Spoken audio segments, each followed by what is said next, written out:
Anoche yo me detuve cuando estaba hablando del don de sanidad. Yo espero que ustedes reflexionen sobre esto y que ustedes compartan con los miembros de iglesia esta información. Los miembros de iglesias deben entender lo que es realmente el don de sanidad en la Biblia y cómo Dios funciona y trabaja con esto, porque hay mucha confusión cuando ellos se exponen a los movimientos carismáticos fuera de la iglesia adventista.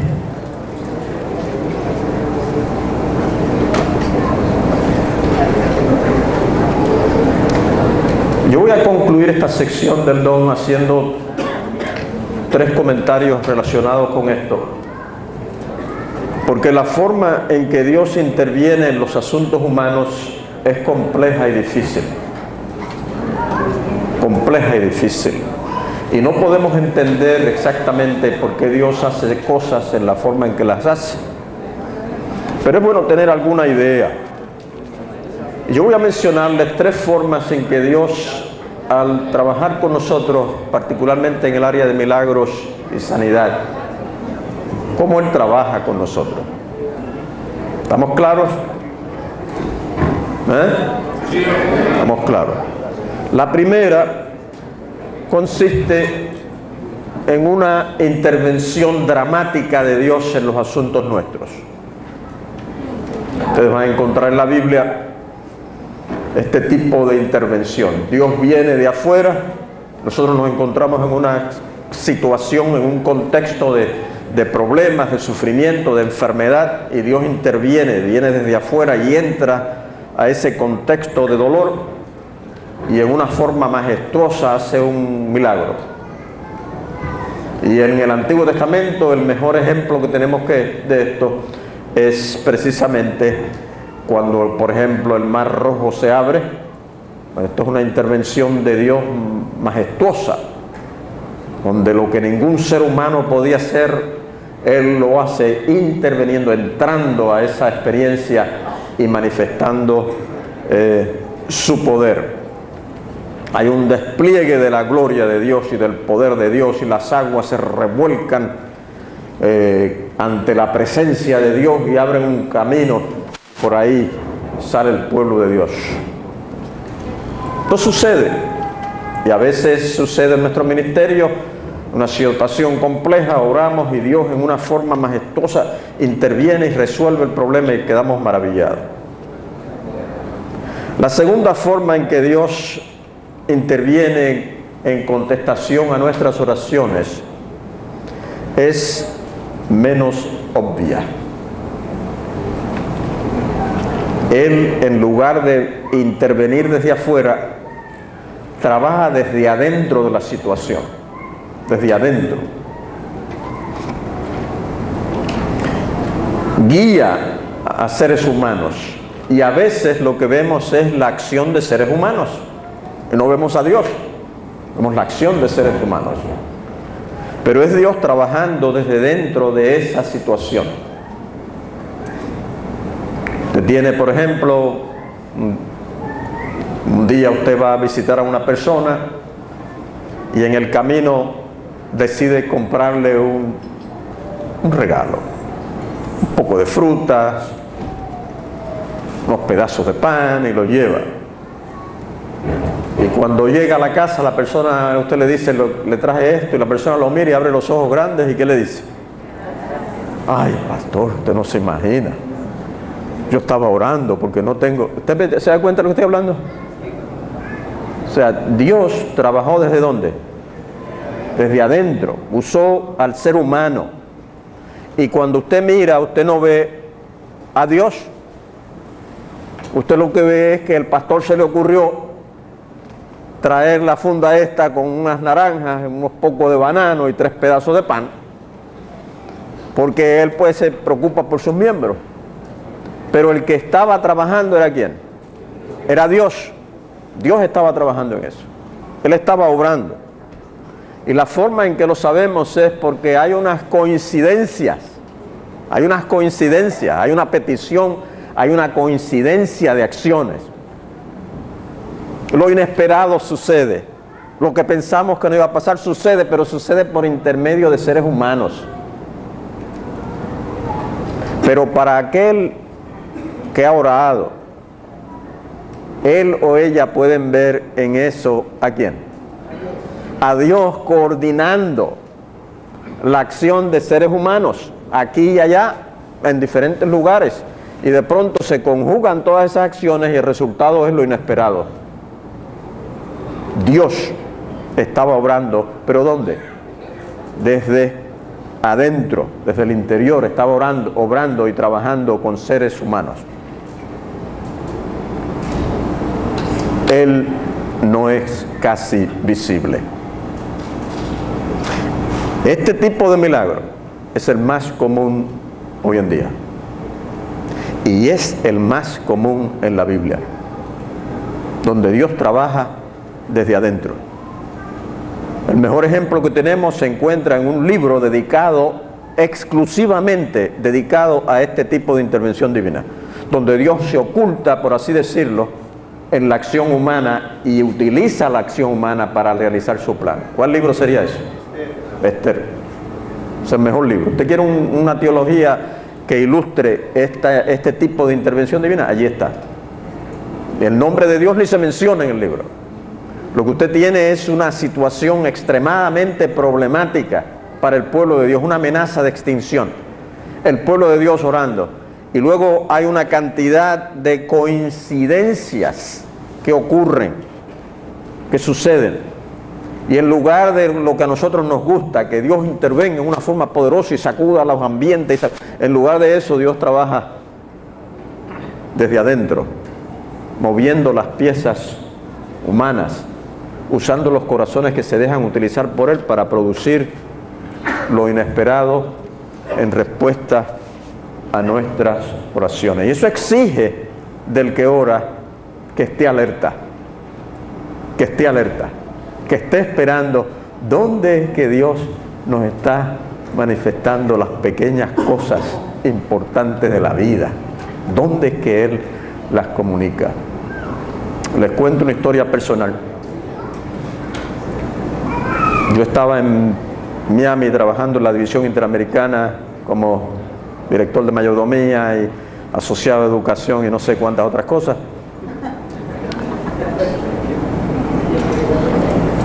Y llegó el huracán Andrew. No sé si ustedes recuerdan este huracán.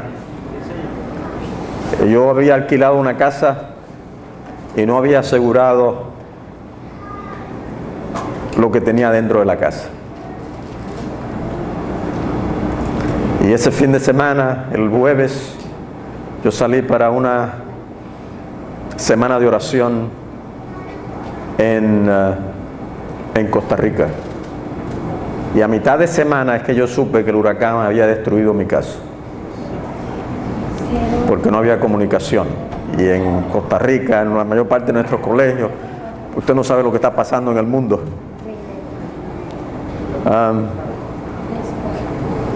Y bueno, es una historia larga, no se la puedo contar toda. Es maravillosa cómo el Señor hace cosas pequeñas para decirnos a nosotros: no te preocupes, cómo Él trabaja desde adentro. Pero esto fue, les voy a contar una sección solamente para que ustedes vean cómo Dios trabaja desde adentro.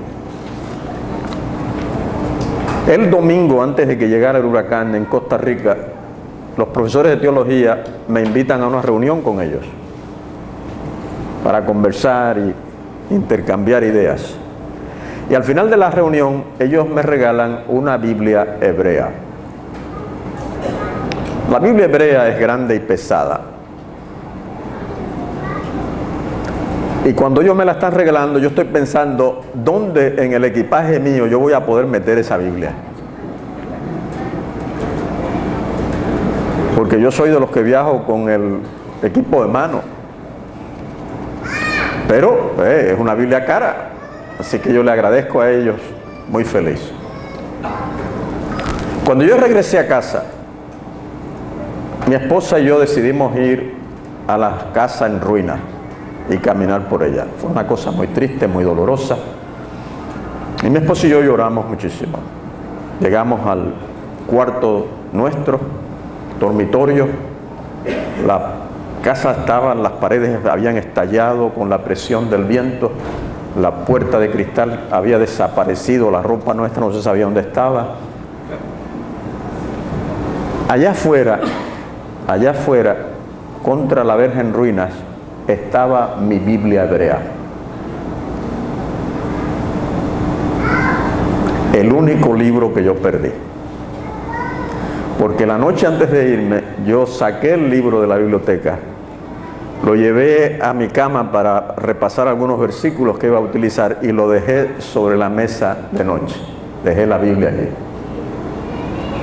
Y cuando el huracán vino, la biblioteca mía no tenía una gotera de agua. Los libros estaban todos en sus anaqueles. El único cuarto que permaneció intacto fue la biblioteca mía. El único libro que perdí fue la Biblia hebrea. Y el Señor me la había restaurado, ¿cuándo? Antes de que llegara el huracán. ¿Ustedes se dan cuenta cuando Dios trabaja desde adentro? No fue que cuando yo llegué a casa y vi la Biblia hebrea dañada allí, yo fui y le puse la mano arriba y le dije, en el nombre del Señor Jesús, arréglate. Y la Biblia ¡plum!, se arregló. No. ¿Ustedes me están entendiendo lo que le digo? Él puede intervenir desde afuera, pero la mayor parte de los casos, ¿cómo interviene Él? Desde adentro, trabajando con el ser humano que se deja utilizar por Él. Y estos pastores, estos profesores de religión, lo menos que están pensando cuando me están entregando la Biblia es que están reemplazándome la Biblia hebrea que el huracán iba a destruir. Es lo menos que ellos piensan. De hecho, no es que es lo menos, ni se le ocurre.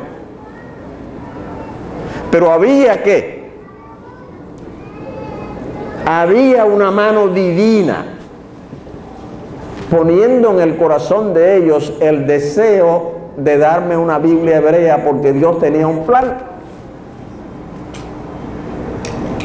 Y si ustedes piensan un poquito, ustedes se van a dar cuenta que su vida está casi plasmada por este tipo de acción divina.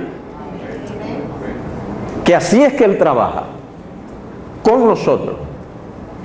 Y que estamos, digamos, enfermos, y entonces Él sabe que necesitamos una palabra de aliento, una palabra de consuelo, y obra en el corazón de este hermano, de aquella hermana que nos llama y nos dice, estoy orando por ti. Esos son milagros. Esa es la intervención de Dios en nuestras vidas constantemente. Y yo, abrazando a mi esposa, llorando, me echo a reír, y ella me dice, ¿por qué te ríes? Y yo le digo, mira lo que hay allá afuera. Ella la mira y dice, oh, tu Biblia hebrea. Pero el Señor ya me la reemplazó. ¿Saben qué son esas cosas? Son cosas que parecen insignificantes, pero que Dios se toma el trabajo de hacerlas para nosotros, para decirnos, no tomes en serio el huracán por el que has pasado. Eso no es nada. Eso nos refleja el amor y la compasión que yo tengo para contigo. Déjame darte un toque de mi amor. Aquí está tu Biblia. Un milagro. Pero un milagro trabajado de adentro. Pero los seres humanos nos gusta lo sensacional. Y los movimientos carismáticos nos hacen pensar que tiene que ser así. No es así. Por eso es importante que los miembros de iglesia entiendan que Dios, la mayor parte de las veces, está trabajando desde adentro con nosotros. La tercera forma en que Dios interviene en estas obras de sanidad y de milagros es creando en la persona que está pasando por esa experiencia una disposición de humildad y de confianza en Dios. Porque a veces sucede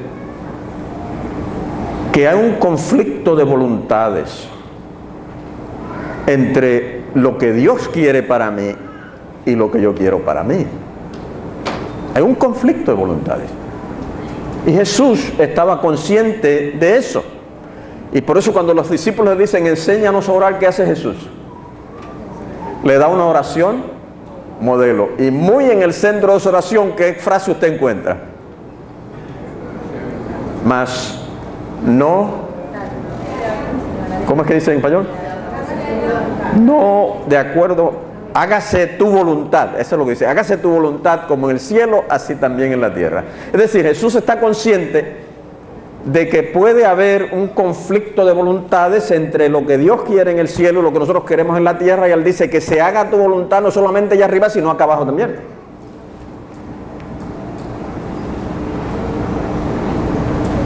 Y en ese caso, el milagro ocurre dentro de nuestros corazones. Porque de pronto, en respuesta a esa oración, se desarrolla un espíritu de sumisión a Dios. Y le decimos al Señor: Señor, si esto es lo que tú quieres para mí, está bien conmigo. Está bien conmigo. Yo no sé si ustedes saben, pero hace varios años a mí me encontraron un pequeño tumor de cáncer en el paladar superior. Ese tipo de cáncer que le da a los fumadores. Me descubrieron. Claro, el impacto inicial es enorme. Y uno se siente abrumado y piensa, bueno, ¿qué va a suceder aquí? Así que yo fui a casa, oramos, le dije a mi esposa.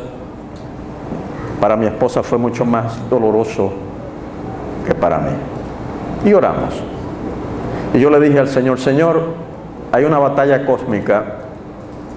Un soldado tuyo ha caído herido en el campo de batalla.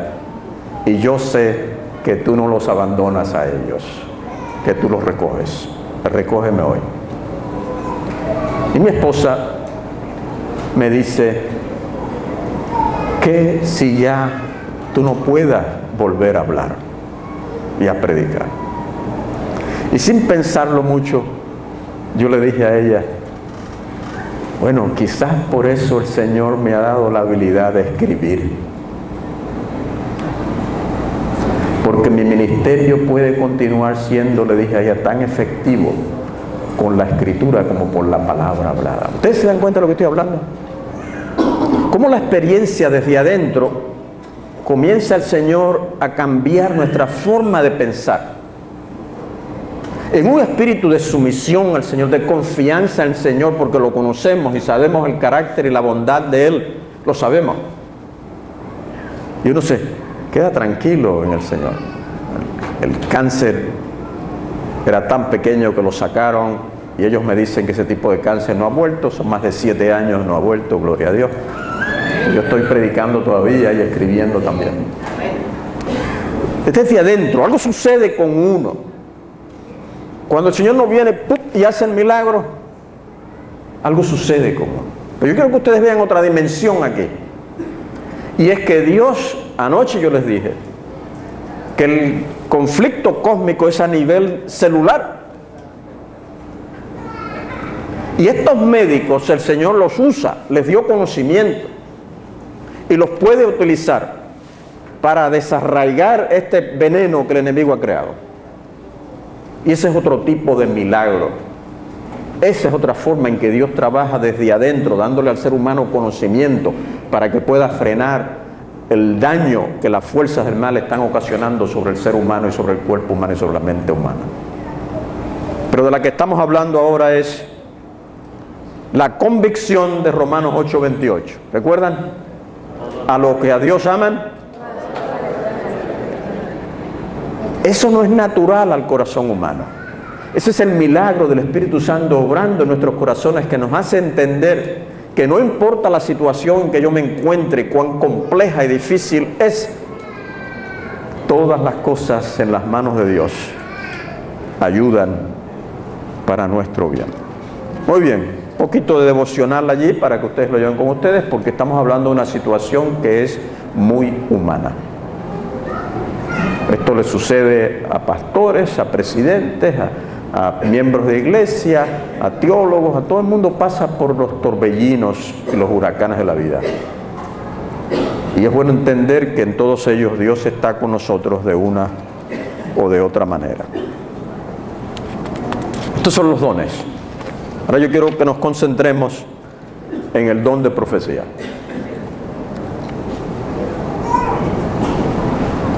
El don de profecía es único. Lo que usted tiene es un ser humano que es seleccionado por Dios para hablarle directamente y darle comunicación, mensajes específicos a esa persona. Y que pueden ser mensajes que predicen algo o que no necesariamente predicen nada, pero son mensajes. Y ese mensaje lo recibe este individuo por medio del don profético y lo proclama a audiencias. No son muchos, son individuos a quien Dios les da el privilegio de tener una audiencia especial con Él y darle mensajes. Esos mensajes, como ustedes saben, le llegan al individuo, este repaso ahora, le llegan al individuo por medio de sueños, visiones y audiciones. Supongo que decimos en español audiciones. Usted escucha. Números 12:6. Si hubiese profeta entre ustedes, yo, el Señor, me daré a conocer a él en visión y le hablaré en sueños. Eso es lo que el Señor dice. Al profeta yo le hablaré en visiones y en sueños. Jeremías capítulo 1 versículos 4 y 5.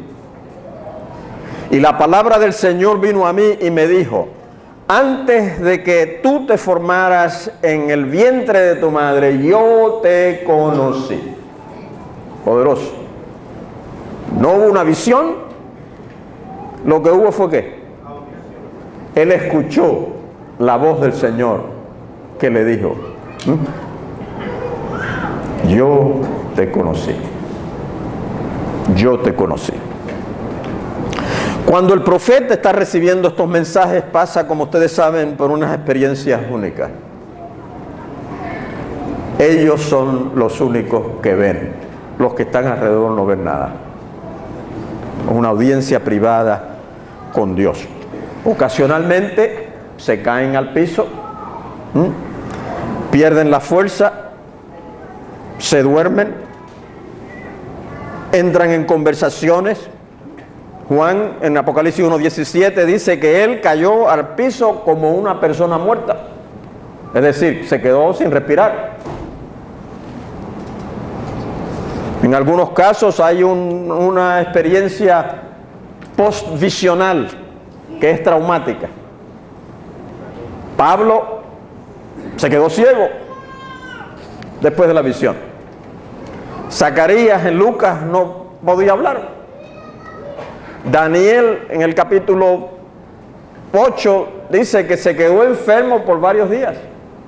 Porque este encuentro con este Dios tan majestuoso impacta al ser humano.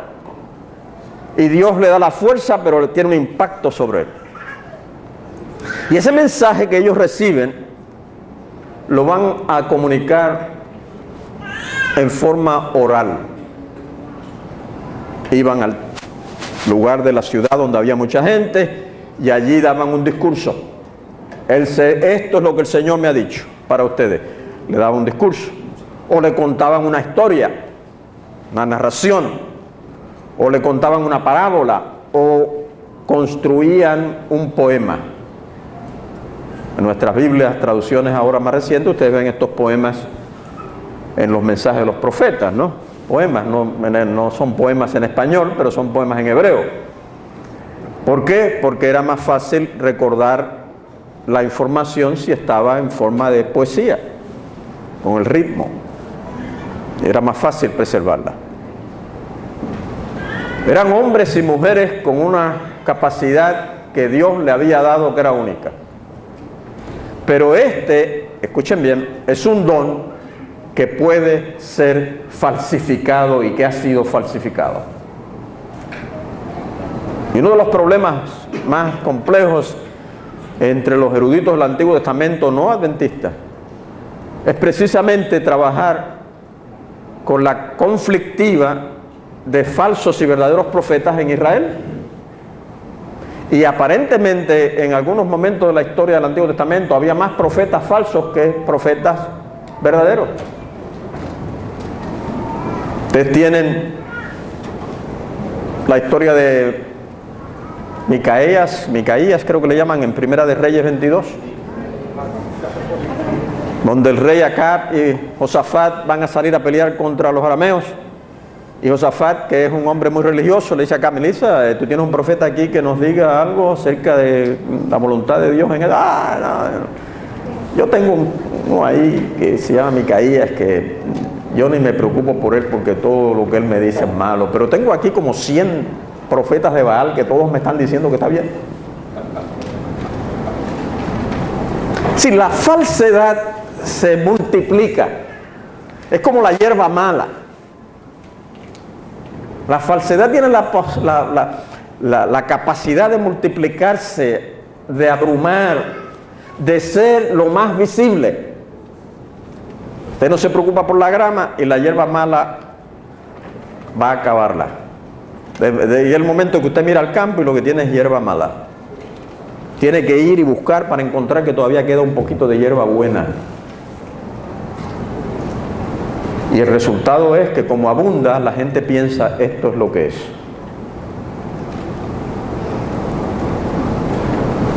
Los israelitas, el Señor les dijo: ¿cómo pueden ustedes saber cuando un mensaje ha sido o no ha sido hablado por el Señor? Deuteronomio 18:2.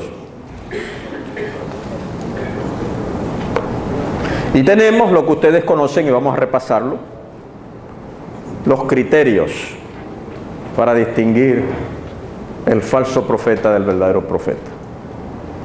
Y vamos a ir rápido sobre ellos porque este es territorio conocido. Primero, el criterio del cumplimiento de profecías. Deuteronomio 18:22. Si lo que un profeta proclama en el nombre del Señor no ocurre, este mensaje no lo envió el Señor. Criterio bien sencillo. Es un criterio negativo. Si no se cumple, yo no lo envié. Y ese es un criterio negativo porque es importante. Hay ocasiones en que un falso profeta puede dar una profecía que se cumple. Pero en este caso se está hablando de que si no se cumple, usted sabe que no lo envié, y yo no lo envié a esa persona, yo no la envié. El problema con esto es que usted no puede inmediatamente distinguir al profeta falso del profeta verdadero. No puede. Y el segundo problema es que hay ocasiones en que una falsa profecía se cumple. Así que le resulta difícil saber qué hacer y qué no hacer. A veces el Señor hizo algo para ayudar a los israelitas con este problema de que hay dos profetas y usted no sabe cuál es el verdadero. El mejor ejemplo que tenemos en la Biblia está en Jeremías capítulo 28, creo que es. Usted tiene a Ananías y Jeremías juntos. Y Ananías se acerca a Jeremías. Jeremías tiene un yugo. Ananías se le acerca y le dice: así dice Jehová. Entonces, delante de todo el mundo, tiene un conflicto allí entre dos profetas. En 2 años,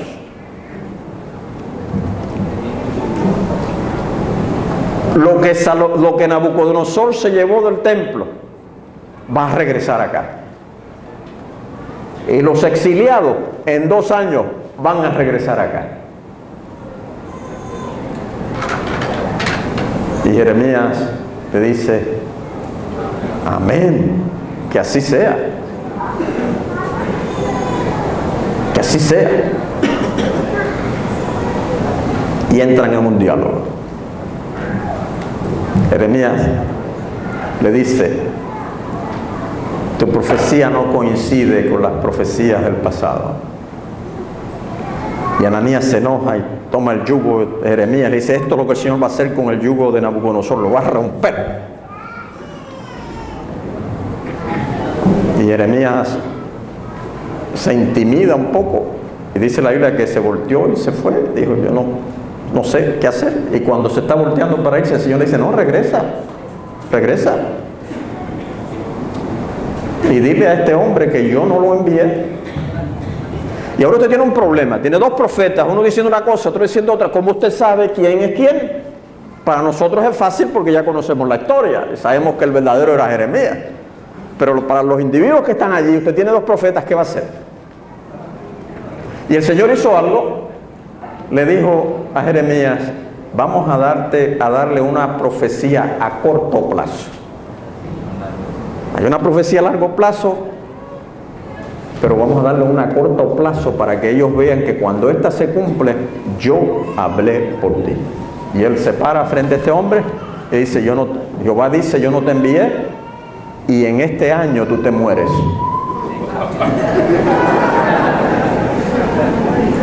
¿Y saben cuánto tiempo duró el hombre? 2 meses. ¿Por qué hizo el Señor eso? Para identificar al verdadero profeta. Así que el Señor, este criterio de cumplimiento tiene sus problemas, pero el Señor tiene la forma de manejarlo. El segundo es teológico, el criterio teológico. Este criterio presupone que las personas, la audiencia que está escuchando al profeta, tiene un conocimiento bastante sólido de la palabra de Dios. Conoce la palabra de Dios. Y por lo tanto pueden evaluar al profeta, el mensaje del profeta. En Deuteronomio 13:2, el Señor le dice, si se levanta un profeta delante de ustedes y los anima a que vayan a la idolatría, sepan que yo no lo envié. ¿Cuál es el criterio? Teológico, ¿no? Ya yo les he dicho a ustedes en mi ley que no adoren a otros dioses. Y eso debe ser suficiente para ustedes. Cuando alguien venga y le diga a ustedes, ve y adora a Baal, ustedes lo que tienen que sonreírse y decirle, olvídalo, tú no eres de Dios. Cuando alguien viene y le dice a ustedes, yo cambié el sábado al domingo, usted se ríe y dice, tú no eres de Dios. ¿Ustedes me entienden? Tiene un criterio bíblico, un conocimiento bíblico. Lo que Dios ha revelado anteriormente se convierte ahora en el instrumento que Dios va a usar para que usted pueda distinguir entre verdaderos y falsos profetas. Bien, el Nuevo Testamento, claro, es la enseñanza de Jesús la que se convierte en el criterio principal. El problema con esto es, porque todo tiene problemas, que Satanás puede aparecer como un ángel de luz. 2 Corintios 11, 13 y 14, ¿no? Él puede venir con mensajes que parece que coinciden con la palabra de Dios. Y el engaño, por lo tanto, como ustedes bien saben, consiste precisamente en mezclar verdad y error. Porque la verdad puede ser utilizada para confirmar la profecía y el error se puede olvidar. Sin embargo, esto es lo que yo he descubierto. Que no importa cuán bíblica parezca una enseñanza del enemigo, si usted la examina bien a la luz de la Biblia, usted va a descubrir el error. Va a descubrir el error. Mi madre me dijo a mí una vez, Satanás puede aparecer como un ángel, pero si lo miras bien, vas a verle el rabito.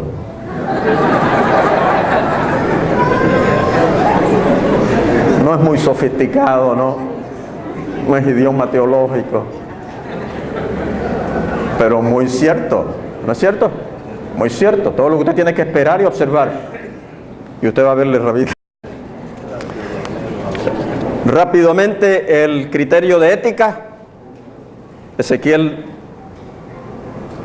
13:22, por ejemplo, el falso profeta anima a los israelitas andar en caminos malignos. Es decir, el profeta que no vive a la altura de las estipulaciones de la alianza que se ha hecho con Cristo y con Dios, no es un profeta de Dios. Y por eso en el Antiguo Testamento y en el Nuevo Testamento los falsos profetas se describen como arrogantes, engañosos, motivados por el egoísmo. Y esto se puede aplicar a otros más que a profetas también. Hay varios versículos, Ezequiel 13:22, 2 de Pedro 2:18, etcétera. Yo estoy pasando sobre esto rápido porque estas son cosas que ustedes conocen bien. Los frutos es el siguiente criterio que se parece mucho a la ética, pero que tiene que ver no solamente con la conducta del individuo, sino con el efecto que tiene en la vida de otros la obra del que se considera un profeta. ¿Está este profeta contribuyendo a la edificación de la iglesia o está creando complicaciones doctrinales, teológicas con los mensajes que trae? ¿Está confundiendo y desorientando al pueblo de Dios o no? Son cosas difíciles de definir e identificar.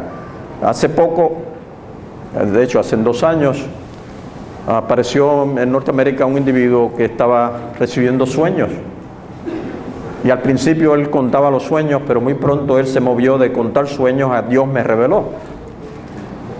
Y creó una página de internet. Y ahí él tenía todos sus sueños. Y pues los adventistas, que somos bien dadivosos aún con el enemigo, algunos, comenzaron a mandarle dinero a este hombre. Y estaba recibiendo tanto dinero que tuvo que emplear a un contador para que le ayudara a llevar las cuentas. Y finalmente nosotros en el instituto, como recibíamos tantas preguntas, decidimos examinar qué era lo que este hombre decía. Yo fui a la página de internet, descargué todos los sueños que él había, todos. Cerré la oficina y los leí todos. Y después de leerlo yo dije, aquí no hay nada. Así que yo escribí una página y media de evaluación de la experiencia de este individuo. Muy cuidadosa, porque yo no estoy en posición de decir que esto era del diablo o no era del diablo, eso yo no me meto en esas cosas. Solamente identifiqué las áreas problemáticas con relación a la Biblia y la experiencia de este individuo, que por lo menos, en mi opinión, hacían, por así decirlo, por lo menos cuestionable la aseveración que él hacía de que esto era de Dios. Y todos los que escribían le enviábamos una copia de este documento. Un día, por la mañana, yo recibo una llamada telefónica. Es una dama, una anciana, que me dice, ¿usted es el pastor Rodríguez? Digo, sí, yo soy el pastor Rodríguez. Ay, cuánto me alegro de conocerlo a usted. Muy amable ella, una cristiana incuestionable. Me dice, yo soy la mamá de fulano de tal, al quien yo le escribí, yo leí lo que usted escribió de él. Me dice ella, pero muy amable. Yo creo, pastor, que usted cometió algunos errores. Y yo, que nunca me he considerado infalible, le dije, mire mi hermana, si usted me dice cuáles son los errores, yo lo corrijo inmediatamente y le envío a usted la copia corregida. Ella me dice, bueno, quizás usted debe hablar con mi hijo, porque él es un buen hombre. Y yo trato de fortalecer eso, ¿no? Es el hijo de ella. Finalmente le digo, ¿por qué usted no dice a él que me llame o que me envíe una carta donde él trate de aclararme los errores míos y yo voy a ser el primero que voy a corregirlo? Y él me dice, muy bien, pastor Rodríguez, yo voy a hacer eso. No, él nunca escribió. Un par de meses más tarde recibimos una carta del individuo que lo está promoviendo a él y del equipo, el líder del equipo que lo promovía a él, en el cual él me dice, pastor Rodríguez, su evaluación era correcta, nosotros la dudamos, pero ahora tenemos evidencia clara de que este hombre no es realmente lo que él decía que era. Tiempo. No nos apresuremos. Hay que moverse con cuidado en todas estas cosas. Y yo le digo a los hermanos, no se apresuren. Hay un libro así de grueso ahora, escrito en español, por una señora que, escrito en español o en inglés, no me acuerdo, español, que reclama que está recibiendo visiones del Señor y tiene una fecha específica para el cierre de la gracia. Y yo no leí todo el libro porque no hay que leer todo el libro para saber de qué trata el libro. Yo no creo que va a tener un gran impacto en la iglesia adventista, pero es posible que venga por estos lugares. Y yo pienso, hermanos, escúchenme esto, yo pienso que nosotros creemos que Dios puede hablarle a un ser humano y puede darle un mensaje. Así que yo, cuando alguien me dice, el Señor me habló, yo no me río. Y digo, muy bien, eso es posible. ¿Por qué no? Y yo lo tomo en serio. Y yo voy a leer y a ver qué es lo que esta persona está diciendo que el Señor supuestamente le dijo, porque hay que trabajar con esa idea de que puede que sí, pero hay que ser cuidadoso. Lo segundo que le diría con relación a esto es que no solamente tenga cuidado y dé tiempo, sino que se asegure que usted y los miembros de iglesia tienen un conocimiento sólido de la palabra de Dios, porque este es el criterio que usted va a usar para definir si el mensaje es de Dios o no. Finalmente, dígale a los miembros de iglesia que no solamente le den tiempo, sino que no se apresuren a dar opiniones, sean buenas o malas, sobre esta situación que supuestamente está ocurriendo en la iglesia. Hay que dejar que los frutos surjan y a la misma vez, como pastores, estar alerta para que esto no pierda control en las iglesias. Yo debo decirles que esto va a suceder más a menudo. Usted va a tener más y más personas en sus iglesias o en regiones viniendo y diciendo, el Señor me dijo, y yo tengo un mensaje para ustedes. Y estas son cosas que hay que tener mucho cuidado. El don de profecía del Antiguo Testamento, del Nuevo Testamento, está genuinamente centrado en la persona de Jesús. De hecho, el don de profecía que usted encuentra, el ministerio profético que usted encuentra en el Antiguo Testamento, estaba apuntando directamente a Jesús como el profeta de los profetas. Ustedes conocen el pasaje en Deuteronomio 18, 6, 15, donde el Señor dice, Moisés le dice, el Señor tu Dios levantará entre ustedes un profeta como yo, a él escuchar. Se me acabó el tiempo.